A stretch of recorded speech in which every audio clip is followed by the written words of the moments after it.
OFW parents, angel or absentee parents ka ba?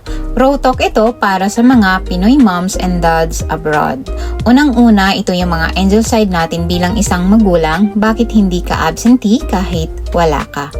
Absent sa picture pero present sa pangarap. Yung tuition, bahay at pang-grab food ng anak mo, ikaw yung nagpupuno kahit malayo ka. Love in HD.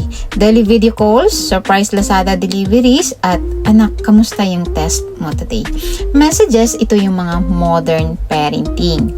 Life lessons from afar, tinuturuan ko yung anak ko maging independent kasi alam kong hindi ako laging andyan. Pangalawa naman po, ito naman yung mga absentee side, mga hindi nakikita ng anak mo. Ito yung painful truths na ayaw nating pag-usapan minsan.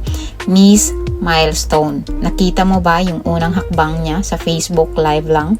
Hindi pareho yon sa normal na nakikita natin. Virtual hugs don't heal.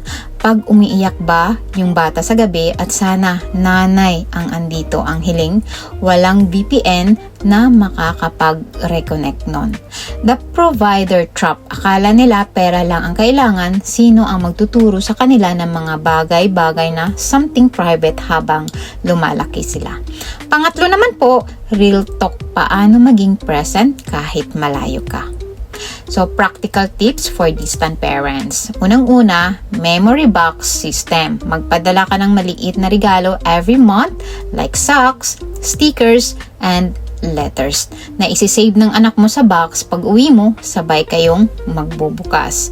Next naman po, virtual date night. Mag-Netflix party kayo ng teen mo para manood ng K-drama sabay with matching reaction sa inbox kahit virtual lang.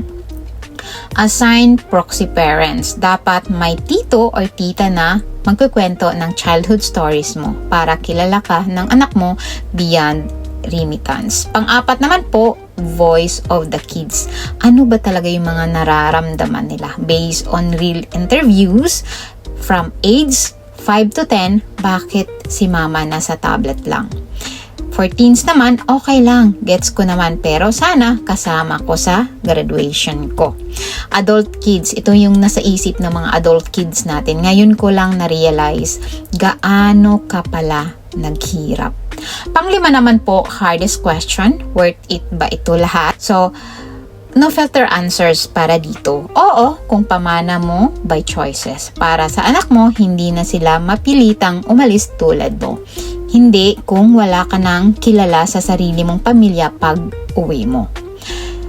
Mga kapwa ko OFW parents, hindi tayo mga superhero, pero ginagawa natin ang imposible. Huwag kang mag-guilty kung magbulag-bulagan ang anak mo sa mga sacrifice mo. Darating ang araw, maintindihan ka rin nila. So ayan, that's it for today po. Maraming salamat po. Bye-bye po.